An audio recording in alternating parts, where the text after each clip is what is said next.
Good morning, everyone. Welcome to India's 76th Independence Day celebrations at Meadow Light International School. I, Bageshree Mehta, would like to welcome all the students, parents, teaching staff, and the managing committee to celebrate the essence of being Indian. As I stand here on this podium today, I experience immense national pride. There are very few honors that match the honor of being able to share this national pride with your countrymen through a speech. And for that, I'm grateful. India, a land of diversity, culture, and secularism, as is known by everyone, is not only the largest democracy in the world, it is also the fastest growing economy today. As we rejoice in the spirit of freedom, let us not forget the sacrifices and valor of thousands of countrymen, soldiers, and freedom fighters who laid their lives for India. While this day gave us the father of our nation, Mahatma Gandhi, there were several other countrymen who played an instrumental role in shaping the India that we see today.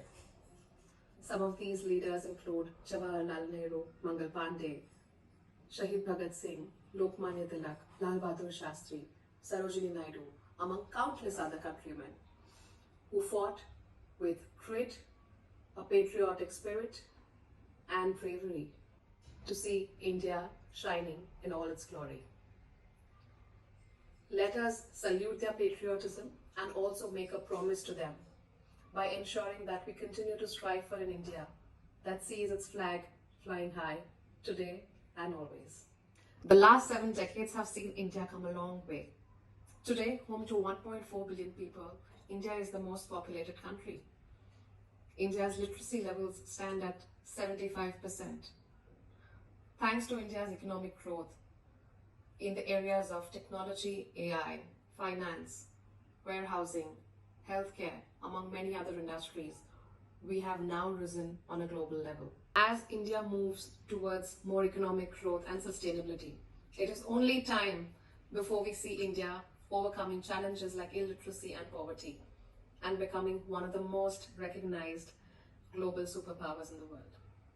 Until then, let us continue to vow to make India a great place to live in by upholding the values of tolerance, diversity, and oneness. As we see the Indian colors flying high, I would like to end my speech by quoting the Indian National Pledge. To my country and my people, I pledge my devotion. In their well-being and prosperity alone lies my happiness. Jai Hind.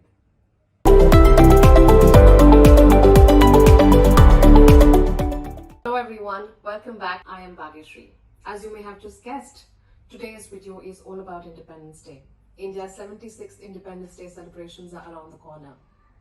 While we all gear up for the special day, today I'm going to be talking about how you can nail your Independence Day speech in 5 steps. But before I do that, make sure you subscribe to my channel Bageshree Mehta. I make regular videos on English learning, which includes vocabulary, grammar, English speaking, writing, practice, questions and quizzes, among other things. So make sure you have subscribed to the channel. The first step in this speech is going to be about introducing yourself and the event. Now, whenever you give a speech, make sure that you always divide it into 5 different paragraphs, 4 or 5 different paragraphs, right? Doing this will allow you to analyze what to include and what to leave out. So in this first paragraph, we are going to be introducing ourselves and the event. Like I mentioned in the speech earlier, I said, good morning everyone, welcome to the 76th Independence Day celebrations at Meadow Light International School. So I'm introducing the event. Then I will say, I, Bageshree Mehta, head teacher at Meadow Light International School, welcome you all, the students, parents, whatever, so depending on where you are, you have to customize that. So make sure you're prioritizing 2 very important things: introducing yourself, introducing the event. And you may also want to welcome everyone. So that is what you're going to be doing in the first paragraph. In the second step, or the second paragraph, you may want to kind of take a look back at India's independence journey. So one of the better ways of ensuring that your speech is holistic is by dividing that whole topic into several different parts. So if I'm talking about India, I may want to divide my speech into India's past, present, and future. So in the second step, I'm going to be talking about India's past, and I will go right back to the independence era. And I would want to talk about all the people that who laid their lives for the country.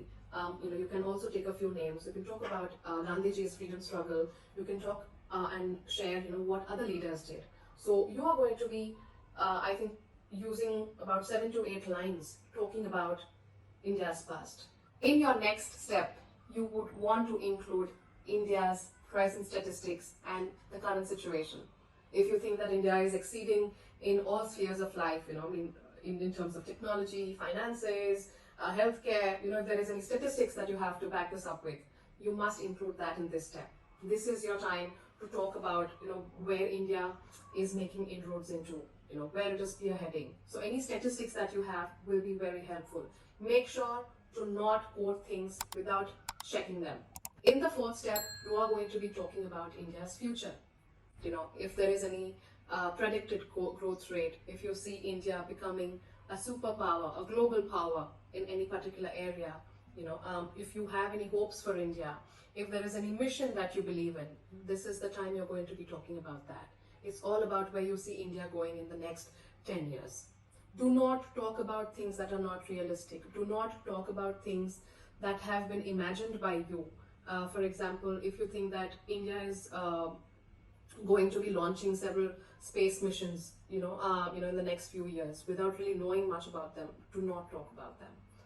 Only try and add those things that have been predicted, that have, that are likely to happen, rather than just saying things on your whim.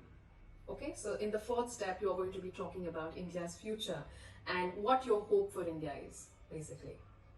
In the final step, you will conclude the speech. You can use a quote like the one I used. To my country and my people, I pledge my devotion. In their well-being and prosperity alone lies my happiness. But make sure you do not exceed 4 to 5 lines as part of your conclusion. So this is how you can frame your Independence Day address. In case you have any queries about how to formulate your own speech, you can leave your questions in the comment section below. Please do not forget to check out my whole sample speech in the comment section below. If you've liked this video, then please do not forget to hit the like button. Comment below with any other suggestions that you have, and please do not forget to subscribe to Bageshree Mehta. I shall be making more videos regularly, so please stay tuned and I shall see you guys in the next video. Goodbye.